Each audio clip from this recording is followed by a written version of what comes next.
नमस्कार, active news महक में आपका स्वागत है। मैं हूं आपके साथ आरूही। देखते हैं आज की नई ताजा खबरों में क्या है आपके लिए खास। और आपका नाम क्या है? राहुल रहे नाम है।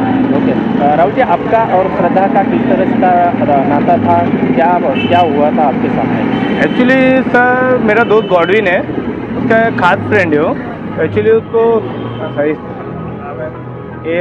तकलीफ में थी तो गॉडविन ने मेरे को फ़ोन किया था, तो मैं श्रद्धा को जाकर मिला तो उसको पुलिस चौकी लेके गया। मैं चौकी लेके गया। एफ.आई.आर की घटना है ये 2020 की 220 की घटना है, 2020 की घटना है ये।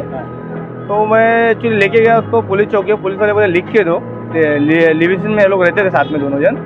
तो पुलिस वाले लिख के हम उन्होंने दिया। लिख के देने के बाद उन्होंने एवर साइन आ गया। उसको लेके एवर साइन आने के बाद उसको बोला मेडिकल करने के लिए। एक्चुअली उसका गला दबाया था, 2-3 बार अटैक कर चुका। श्रद्धा बता रहे थे 2-3 बार अटैक कर चुका था उसके ऊपर। अटैक करने के बाद उसको बोला एक काम करते मेडिकल करवाते मेडिकल। तो बोलती नहीं नॉर्मल हो जाएगा। उसको गर्दन पे बहुत निशान था, गर्दन पे पीछे उसको मार लगा था, मुक्का मार वजह से। तो हम लोग लेके एक्चुअली उसको बोले तो बोलती नहीं हो जाएगा नॉर्मल। तो उसके दूसरे दिन मैं मेरे एक मैडम है बीजेपी की, पवन अपना ये पूनम बिडलान के, मैं वो मैडम के पास लेके गया। मैडम के पास ले गया। मैडम का बेटा है, उनका बातचीत की है अच्छे से। तो मैडम बोलते लिविंगस्टन में रहते तो थोड़ा होता है एक्चुअली झगड़ा, जो भी आप नॉर्मल बैठ के आप ये कर सकते हो। उसके बाद में सर वो बोलती है मेरे जान को खतरा है, मेरे को मार देगा, मेरे जान को खतरा है, मेरे को मार देगा। तो भी वो हम लोग बोले ऐसा ठीक है। तो हम लोग पुलिस बोलते हैं एफ करने के लिए। तो इस बात के लिए भी वो डर रही थी। एक्चुअली क्या है, कोई अंदर से बहुत डर था, पर वो एक्चुअली खुल के बात नहीं कर रही थी हम लोग। और वो कम से कम वो डिप्रेशन में थे एक्चुअली ज़्यादा कर। आप सब तो आप जानते थे? नहीं सर, उसको कभी जानता नहीं था।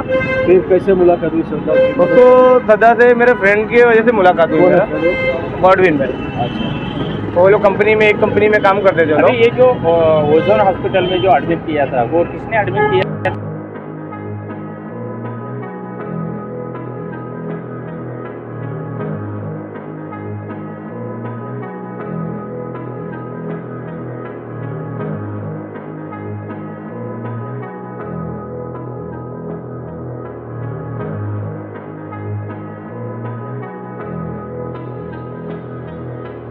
श्रद्धा यहाँ पे कब एडमिट हुई थी और क्या वजह थी? श्रद्धा यहाँ पे 3 दिसंबर 2020 को एडमिट हुई थी। वो एक्चुअली नेक पेन और बैक पेन करके आई थी। उसको उसकी वजह से चलने में, उठने बैठने में और गर्दन की मूवमेंट करने में मुश्किल हो रही थी। फिर जब हमने उसका ट्रीटमेंट चालू किया, ऑर्थोपेडिशियन डॉक्टर से मिलकर उसका ट्रीटमेंट चालू किया, उसको फिजियोथेरेपी चालू किया, तो 2-3 दिन बाद उसका पेन अच्छे से सबसाइड हुआ, उसको मूवमेंट्स इंप्रूव हो गए। फिर हमने उसको डिस्चार्ज किया। जब पेन का रीज़न क्या था? क्या उसे कोई मारता पीटा था या नेचुरल था, क्या था सर? एक्चुअली पेशेंट ने ऐसा कोई हमें बताया नहीं कि पेशेंट को कुछ मारपीट हुई। जब तक पेशेंट नहीं बताएगा हमें वैसे नहीं समझेगा। लेकिन ये पेन एक्सरसाइज नहीं करने से, पेशेंट के उठने बैठने की या पोस्चर प्रॉपर ना रहने से, कोई भारी चीज़ उठाने से, गिरने से, मारपीट से, किसी भी कारण हो सकता है। सर इसमें एक पिक्चर भी सामने आ रही है जिसमें श्रद्धा को चोट लगी हुई है। ऐसा कुछ चेहरे पे इंजरीज थी क्या कुछ? नहीं, मुझे नहीं लगता है कि उस समय हमें कोई चेहरे पे इंजरीज मिले थे। तो ये जो आप बोले कि बैक पेन था, स्पाइनल इशू था, कि मारने केस हुआ कि सिर्फ नॉर्मल? नहीं, मैंने आपको अभी रीज़न बताया ना कि मारपीट के साथ साथ मारपीट या फिर पेशेंट का गिरना, मोच आना, वजन उठाना, पोजीशन सही नहीं रहना, एक्सरसाइज रेगुलर ना रखना, ऐसी चीज़ों से भी हो सकता है। स्पॉन्डिलोसिस से सिम्टम्स इस कारण से भी हो सकते हैं। उसके साथ आफ्ताब भी था क्या साथ में? यस। क्या बोल के आया था आफ्ताब? आफ्ताब ने आपको अप्रोच किया था या पेशेंट डायरेक्टली आए? नहीं, वो पेशेंट डायरेक्टली आए थे, लेकिन उनके साथ आफ्ताब था। आप लोग अमूमन ऐसे होता है ना कि कभी कभी ऐसे कॉल करने को ऐसा कुछ हुआ? नहीं, जब ऐसा शक लगे कि ये असॉल्ट है, ट्रॉमा है, लेकिन पेशेंट को ऐसे एक्सटर्नल इंजरीज नहीं थे, और जब तक पेशेंट हिस्ट्री नहीं देता है कि कुछ असॉल्ट हुआ है, तो फिर अननेसेसरी हम ऐसा नहीं करें। लेकिन सर ये जो इंटरनल इंजरीज थी, तो लग रहा था कि ब्लंट ऑब्जेक्ट के इंटरनल इंजरीज से मारपीट से भी हो सकती है? नहीं, वैसे साइन नहीं मिला था, किसी ब्लंट ऑब्जेक्ट से वैसे नहीं मिला था। पेशेंट को अर्ली स्पॉन्डिलोसिस जैसे सिम्टम्स मिले थे, जो कि ट्रॉमा के साथ साथ मैंने आपको बताया चोट या फिर प्रॉपर पोजीशन ना रहने से, पोस्चर सही नहीं रहने से भी कुछ जॉब्स मारपीट एक रीजन हो सकता है। कितने दिनों का ये ट्रीटमेंट?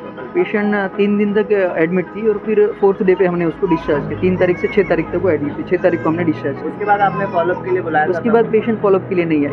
आपने बुलाया था? यस, हम पेशेंट को बुलाती है 5 to 7 डेज में। फॉलोअप अगर नेसेसरी रहा, इन बिटवीन अगर पेशेंट को कुछ तकलीफ पेन रहा, तो पेशेंट कभी भी आ सकते हैं फॉलोअप के लिए। सभी हम वो पहली बार आई थी कि पहले भी? फर्स्ट टाइम आई थी, पहली बार आई थी। उसके बॉडी पे कहीं निशान थे, कुछ ऐसा मारपीट? नहीं, ऐसे चोट के मारपीट के निशान हमें नहीं नजर आए।